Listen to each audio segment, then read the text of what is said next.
Lots to talk about. Let's get to our panel. Zhou Jingxin, let me start with you. This is a major event. It only happens once every 5 years. Put this in context for us. How important is this 19th Party Congress?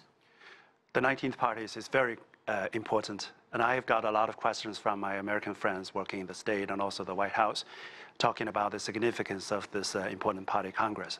I think to look at the importance of this Party Congress, we have to look at the two aspects. First, internationally. The international situation is undergoing profound changes. We still have peace and stability around the world, more or less. But at the same time, peace and development are faced with severe challenges. On the other hand, globalization has reached to a certain point that there are many people who have benefited from globalization, but there are also other people who have expressed their suspicions and doubts or even challenges over globalization. So this is the international backdrop for this Party Congress and where China is heading and what kind of role China is going to assume internationally on the world stage. So I think that is one of the questions that we have to answer. So this is one aspect of the importance of this Party Congress. On the other hand, domestically, China has years ago set a goal for the 2 centenary goals. That is, the first one is by 2020, at the 100th anniversary of the founding of the Communist Party of China, we should build a moderately prosperous society. And so this 19th Party Congress will be a very important in the sense that we are now at the final and decisive moment to achieve the first goal. And the second centenary goal will be achieved in a couple of more years. So this Party Congress will not only help us achieve the first centenary goal, but will also pave the way for the second one. So in a word, I think that this Party Congress will be important for the party because it will clarify the further missions for the party. It will also be important for the country. It will point out the future of the country. It will also be important for the Chinese people because it concerns the benefits and well-being of the Chinese people. And it is also important for the world because it will determine what role China will play in the world. Talking about the world, Martin, how do you see this? China continues to extend its influence around the globe. How much of the world will be watching to see what happens in Beijing over the next few days? Well, I think it's still true to say that the world underestimates the importance of a Chinese Communist Party Congress and beyond a point doesn't really understand it. And I think that therefore the Congress will be, the importance of the Congress will be seriously underestimated. But having said that, I think we can see a change taking place. And already for this Congress, there is much greater attention, nonetheless, despite what I've said, being paid to this Congress. Now, one of the difficulties, say in the West, is that party conferences assume a completely different role to the Communist Party Congress in China. I mean, party conferences in the West, by and large, they're quite internal affairs. They're mainly about policy. They're to some extent, but not that much, about personnel. And whatever decisions they take may or may not have any impact or little impact on what they actually do when they go into government. So compared with the Communist Party Congress in China, which is a very comprehensive affair, covering covering what's been happening over the last 5 years, what the direction over the next 5 years, looking nationally, internationally. They're really chalk and cheese. They're not the same thing. So therefore, for other countries, for the rest of the world, for the West to really understand the Communist Party Congress requires, a big shift in the mindset. And to be frank about it, that's still going to take quite a long time to achieve. Keyu, what are your expectations? Will this Party Congress build upon the achievements and accomplishments of the last 5 years? What will you be looking for? Well, first of all, leaving aside a little bit of the economic reforms, which I'll come back to, I think it's important to point out that political reform is actually quite at the core of this Congress. And of course, we know that anti-corruption has been going on, so that's, in that sense, there's continuity. But I think in terms of anti-corruption, it's very case-specific so far. But they thoroughly understand that if you don't fix the system, the corruption won't be rooted out.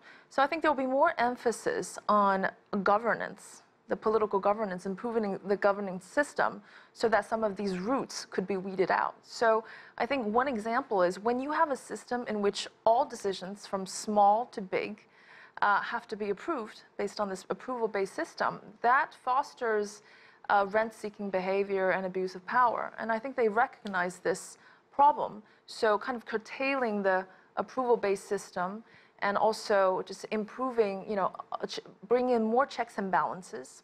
There are many more specific examples that are actually already taking place to improve the governance system is one important factor. Another is, I think they realize that kind of scrutinizing the party integrity or top government officials' integrity has become, important.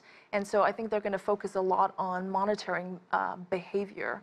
And of course, finally, economic reforms will continue. But my take is that economic reforms will continue, but the emphasis this time is really more on political reform. When you talk about political reform, how do you see these reforms being implemented? Will it be a change in structure or in process? I think that it is very hard to change the structure, and I don't think they're prepared to do that. But I think, for example, what I mentioned about curtailing the approval-based system, we can think about, for example, land allocation going through more competitive bidding processes rather than having local officials approve, or listing on the stock market exchange, or even businesses being set up. They used to, along the way, have to go through so many complex, system of approvals from here to there. Now you're already seeing signs where they're centralizing these offices to make, a single decision approval-based, entity, and also to simplify some of these procedures. Zhou Jingxin, let's turn to the party itself right now. Put this in some kind of historical context for us. How important is the party to China, its development, and its future? Well, the party has been very important in the modern Chinese history. The party was founded in 1921. And the historical background was that since the Opium War in 1840, China was submitted to foreign aggression and invasion. So it was a century of humiliation for China. And many Chinese tried different ways, different approaches on different political systems, and also different parties. And Dr. Sun Yat-sen did that. And then the nationalists also did that, but they tried, but they did not succeed in bringing up China to the world. And the Communist Party of China was very successful over the past couple of decades, not only in establishing and founding the People's Republic of China, making China an independent country in the world, but also since the past 30 or 40 years, the reform opening up, China has been able to provide a well-off life for its people, 1.3 billion people. And we have delivered 700 million people from poverty since 1978. That is more than twice as many as the total population of the United States. So the party has played a very important role in that. And the next job for us is to make China a stronger country and stronger voice in the international community, not only domestic, but also around the world. And I think the Communist Party of China has the mission and has the capability to do that. And I think in this due course, back to the question that she raised, and I think that the political reform, of course, is going to be one of the important aspects of the 19th Party Congress. But the focus will be to improve the accountability, transparency, and supervision of the whole party. Because if you have all of these aspects in place and you have a strong leadership, and then the party will be able, in a better position, to lead the country to realize what we call the Chinese dream. Okay, let's talk about membership in the party and leadership. Here's part of a report by reporter Wang. More than many other political systems, advancement in the Chinese Communist Party is largely based on merit. To enter the party and state official system, you must pass China's civil service exam. This levels the playing field. Social rank does not affect test scores. For more than 1,000 years, to serve in the Chinese government, high and low-born alike had to pass exams. The modern exam lasts 5 hours.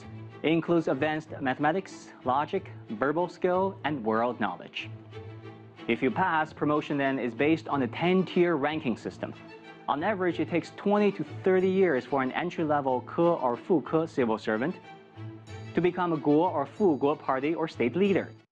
So, Wang, talk to us about the delegates to this Congress. How many are there, and how reflective are they of Chinese society? Well, this year, like my colleague Nathan has mentioned, we have a pretty nice mix of delegates from all sectors of the economy and all walks of life. They're basically from the chunk of them represent China's 31 provinces, municipalities, and also autonomous regions. The population, the delegate count is apportioned among the provinces by population. For example, Shandong, the province I happen to be born and raised, has 100 million people. The most populous one got a 76 delegate count, whereas the small tropical island down the south, Hainan, got the smaller, much smaller, should I say, delegate count. The second biggest chunk of the delegation comes from the military, armed forces. And of course, this party congress also represents the party organs, ministries. For example, China's Minister of Foreign Affairs, Wang, and China's finance and commerce ministers are also in the attendance. But last but not least, we should bear in mind, one thing interesting to note is a growing representation of private business owners, entrepreneurs. If we remember, just 30 years ago, they were labeled as capitalists, you know, the nemesis of the Communist Party.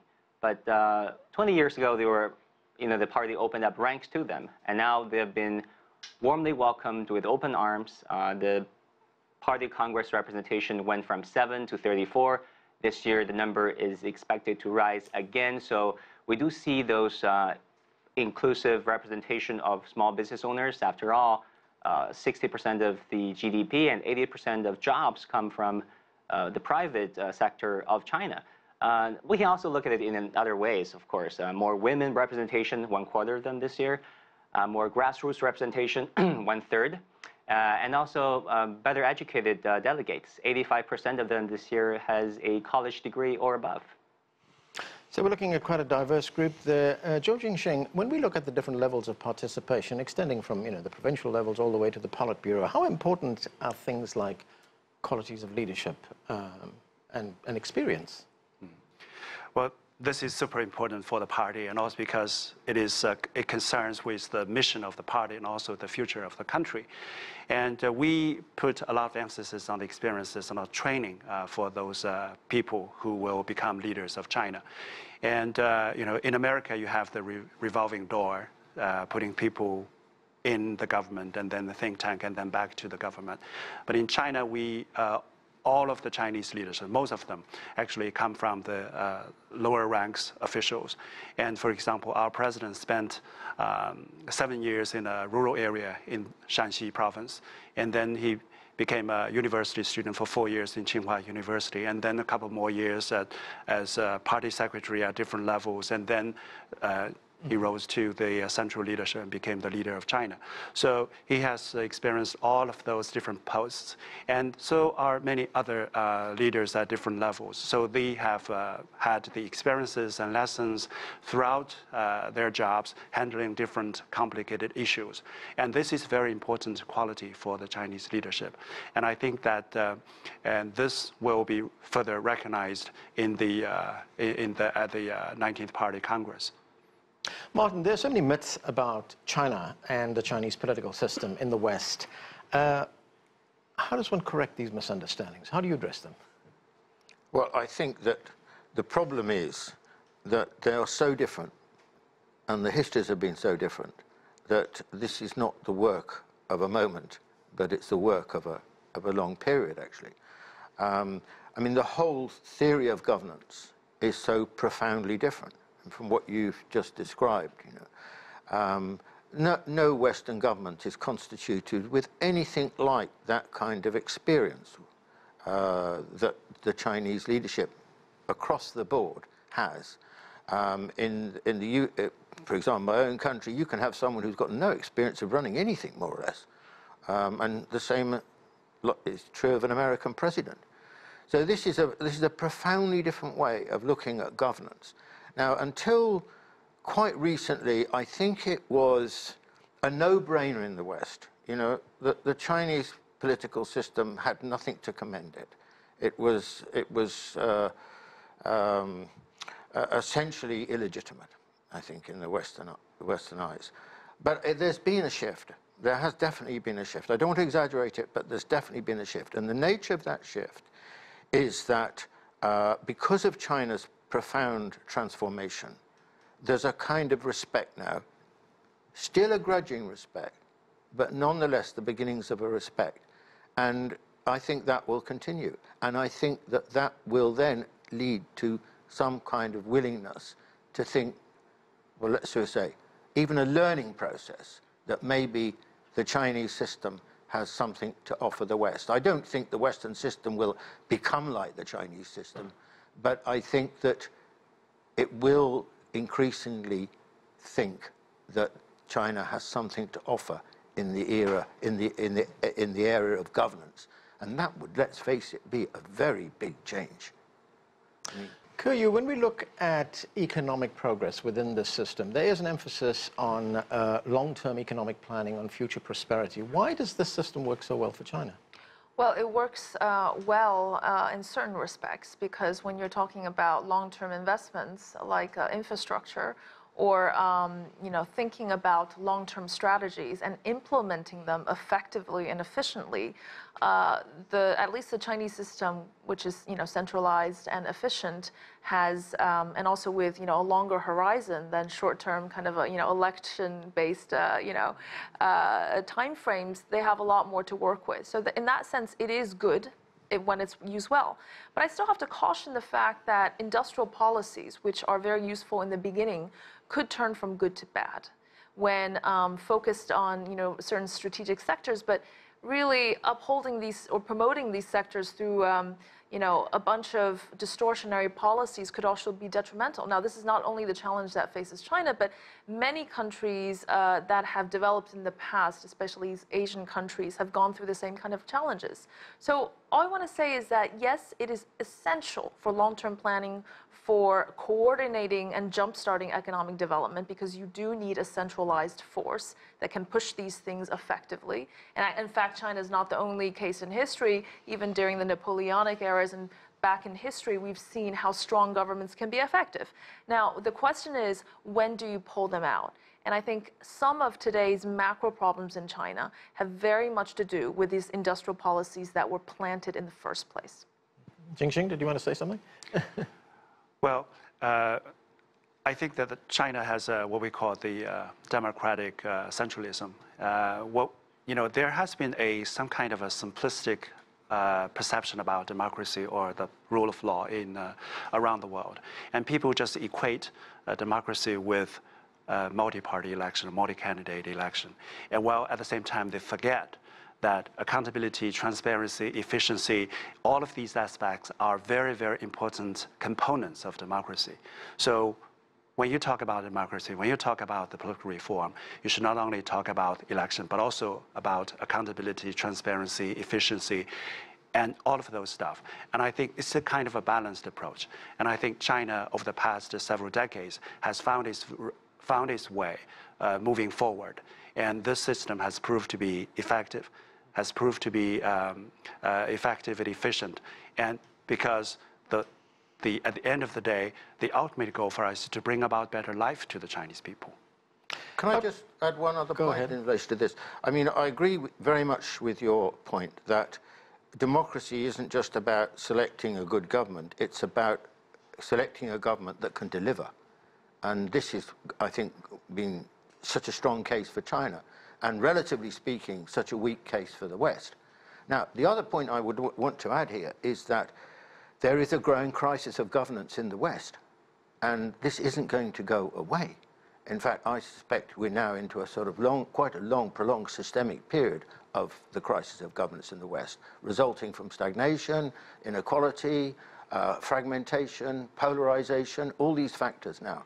And so I think that we're entering a very interesting period, I think, in this context, because lots of people are going to be more open-minded in the West, because China is doing well, and I expect it to continue to do well. And on the other hand, I expect the present sort of mess in the West to continue for quite a period. Well, let's look at another comparison with the West, and that's about term limits and turnover, the makeup of government. Here's part of another report from Wang. For the U.S. Congress, the turnover rate in any given election is around 10% or less. One congressman, Representative John Dingell of Michigan, got re-elected 30 times and spent 60 years in the House. What about the Communist Party of China? The turnover rate of the Central Committee maintained roughly about 62% on average every 5 years. So this actually turnover rate is much faster than some of the democracies around the world. So Wang, there are retirements and changes pending. Up to 70% of the Central Committee could step down during this Congress. It could be one of the biggest changeovers in decades. Put that in context for us.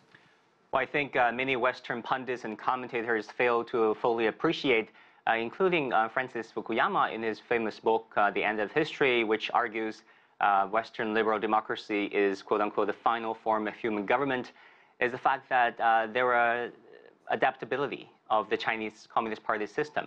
And as you've heard and you've seen, there are built-in mechanisms for checks and balances. For example, what made the turnover rate so high, what made it possible, was the fact that there is a term limit and also age cap.